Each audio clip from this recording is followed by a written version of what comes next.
Last night, you probably texted someone, liked a few posts, maybe watched a few videos with other people doing the same exact thing somewhere else in the world. And yet, you went to sleep feeling like no one really knows you. That's not a coincidence. That's a pattern. And it's happening to almost everyone. The problem, modern life paradox, we live in the most connected era in human history. You can reach someone in Tokyo in 3 seconds. You can watch a stranger's life unfold in real time. You can have 100 conversations happening simultaneously across 5 different apps. And somehow, the emptiness keeps growing. Here's why that's not random. When you were a kid, before the phones, before the feeds, connection had weight to it. You sat across from someone. You read their face. You laughed at the same thing at the same moment. That kind of interaction wasn't just social. It was physical. Biological. Your nervous system responded to it. Now, you get a reply. Maybe a reaction emoji. Maybe a meme. Your brain registers activity. But it doesn't register presence. Think about it. How many people are you in regular contact with right now, that you genuinely feel close to? Most people pause at that question. Why this is happening? There's something your brain does every time you open a social app. It scans. It compares. And it always finds evidence that other people are doing better, having more fun, being more loved. That's not weakness. That's wiring. Humans evolved to track social standing constantly, but we evolved in small groups, where the comparisons were limited and the relationships were real. Now your brain is being asked to process the curated highlight reels of thousands of people simultaneously. And here's the strange part. Even the positive interactions don't fill the gap. 100 people wishing you happy birthday on Instagram feels less meaningful than one person showing up to your door with cake. Not because the 100 don't care. But because your brain knows the difference between attention and presence. Digital connection isn't fake. But it's incomplete.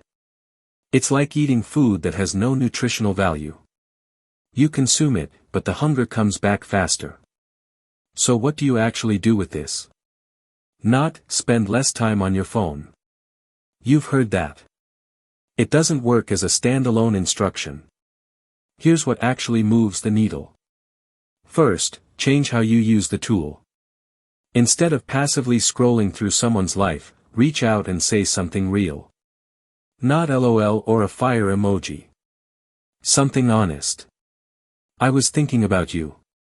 That thing you said last week stuck with me. How are you actually doing? It feels uncomfortable, which means it's working.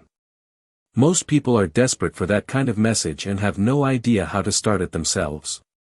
Second, start showing up somewhere regularly. Not to socialize. Just to exist around people. A coffee shop you go to every Thursday. A park you walk through in the mornings. A gym, a library, a bookstore. Somewhere you become a familiar face. You don't need to talk to anyone. Familiarity builds over time. Comfort builds over time. The brain doesn't need forced socializing, it needs consistent exposure to other humans in real space. That alone shifts something. Third, make the invitation small.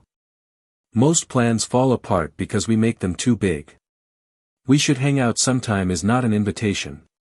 It's a wish. Coffee this Saturday, just an hour. That's an invitation. Lower the stakes. Shorten the timeline. Make it easy to say yes. And when you do this, here's what you'll find. Almost everyone you ask is waiting for exactly that question. That there's something almost invisible that happens when you feel genuinely connected to another person. Your shoulders drop. Your breathing slows. Some tension you didn't even know you were carrying just releases. That's not poetic. That's physiological. Your nervous system literally shifts when it registers safety. In the presence of another human. And here's what most people don't realize, that feeling is contagious. When you reach out to someone, you don't just change your experience. You change theirs. You become the message they didn't know they needed. You become proof that someone was thinking of them. One real conversation can ripple outward in ways you'll never be able to track. That's not small. That's everything. We keep looking for the solution in the same place we found the problem. More content. More scrolling. More digital noise, hoping it will eventually add up to something real. But connection doesn't scale that way. It's not about volume. It's about depth. And depth only happens when two people decide, even for a moment, to actually be there. So here's the question I want to leave you with. Who in your life hasn't heard from you in a while, and would genuinely light up if they did? You already know the answer. Maybe that's where you start.